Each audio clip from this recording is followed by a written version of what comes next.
Jawaban Denise Caryesta dihina miskin gegara langsung kerja setelah lahiran. Denise Caryesta dihina miskin karena langsung bekerja setelah melahirkan anak pertamanya. Tak lama setelah melahirkan, Denise Caryesta sudah kembali bekerja padahal dia pun belum keluar dari rumah sakit. Sayangnya, Denise Caryesta curhat mendapatkan banyak hinaan karena sudah kembali bekerja keras walaupun beberapa waktu lalu baru saja melahirkan anak pertama. Kasian BGT Silo, baru lahiran dagang cari duit.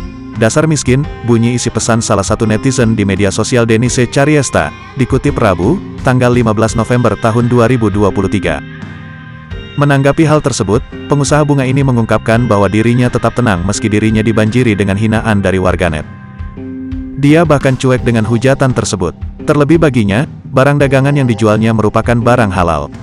Namun dirinya pun tak akan tinggal diam jika anaknya yang dihujat. DM gue penuh dengan hinaan kayak gini. .gpp kalau gue yang dikatain asal jangan anak gue, tutur Denise. Dan gue tidak pernah malu dagangan gue halal kok, baju piyama dagang skincare untuk biaya anak dan masa depan anak gue, tambah dia.